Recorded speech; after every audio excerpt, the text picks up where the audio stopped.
Imagine standing on a rocky cliff, looking out at the sea. But you don't see water. The horizon is entirely blocked. Over 1,000 massive warships are slowly crawling toward your home. You can hear the rhythmic pounding of drums, the splashing of tens of thousands of oars hitting the water in perfect, terrifying unison. It's 480 BC. The Persian Empire, the greatest superpower the world had ever seen, has arrived to wipe Greece off the map. Athens is already burning. The Spartan king Leonidas and his 300 men are dead. Now all that stands between Western civilization and total annihilation is water, and a fleet of wooden ships that are completely, hopelessly outnumbered. If you were the Greek commander Themistocles, staring at that armada, what would you do? Surrender. Run? He didn't do either. He laid a trap, and it was going to turn the deep blue sea entirely red. Let's get one thing straight about ancient naval warfare. It wasn't about shooting cannons from a distance. It was brutal, close-quarters combat. These ships, the Greek triremes, weren't just boats. They were 35-ton guided missiles. At the front of each ship was a massive bronze-plated battering ram. The goal? Row as fast as humanly possible, smash directly into the side of an enemy ship, shatter their hull, and watch them sink into the abyss. Down in the belly of these ships, 170 rowers sat in total darkness. The air was thick with sweat, fear, and the smell of the sea. They couldn't see the enemy. They could only hear the piper beating the rhythm. Stroke, stroke, stroke. Now, King Xerxes of Persia had numbers on his side. He brought a fleet so large it defied belief. But Themistocles knew something Xerxes didn't. He knew the waters. The Greeks retreated into the narrow straits of Salamis. It was a bottleneck, a choke point. Themistocles sent a fake traitor to the Persian king with a message. He told them the Greeks were terrified and trying to escape in the night. Xerxes took the bait. He ordered his massive fleet into the narrow channel to crush them once and for all. He even set up a golden throne on a cliff overlooking the bay, sitting down to watch his glorious victory like a theatrical play.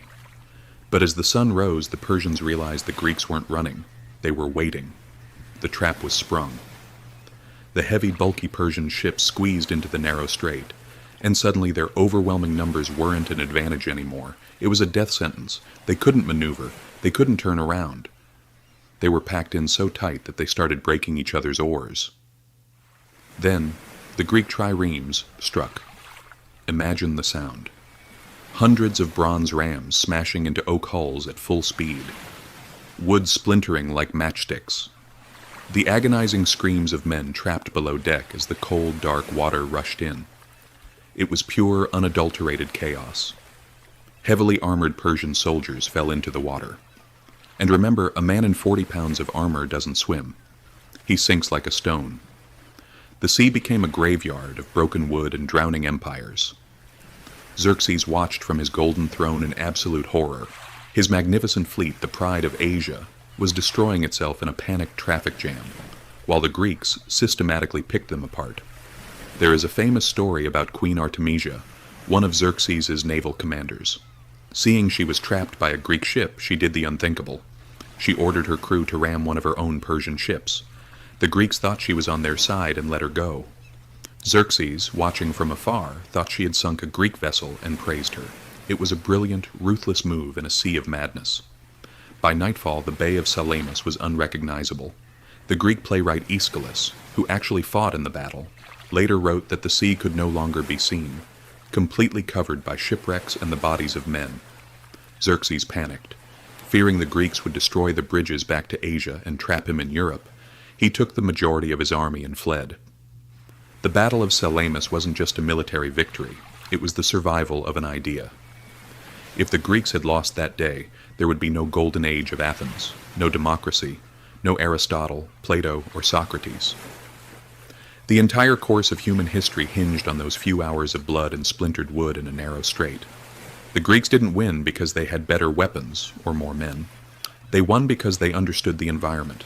They turned the sea itself into a weapon. But if you think this story ends with the Greeks carrying their great commander Themistocles on their shoulders like a hero, you don't know ancient history. The ancient world was ruthless, and gratitude was a very short-lived emotion. After saving Western civilization, Themistocles became the most famous man in Greece. He was brilliant, wealthy, and powerful. and in a democracy like Athens, that made him incredibly dangerous. The politicians grew paranoid.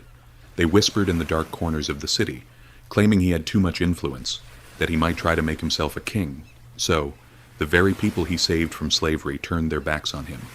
They used a system called ostracism. They wrote his name on pieces of broken pottery, cast their votes, and exiled their greatest savior from the city. 10 years. He was banished, stripped of his honor, forced to wander Greece as an unwanted ghost. The man who orchestrated the destruction of the Persian fleet was now being hunted by his own people. Spartans accused him of treason, and assassins were sent to find him. He had nowhere left to run. So, what did the architect of the Greek victory do? He committed the ultimate unthinkable irony. He boarded a ship, crossed the Aegean Sea, and walked directly into the heart of the Persian Empire, the very empire he had crippled at Salamis. Imagine the scene. Themistocles, the ghost of the Aegean, standing in the grand throne room of Persia. Xerxes was dead by this time, assassinated. Sitting on the throne was his son, King Artaxerxes. Themistocles looked at the son of his greatest enemy, bowed his head, and offered his services.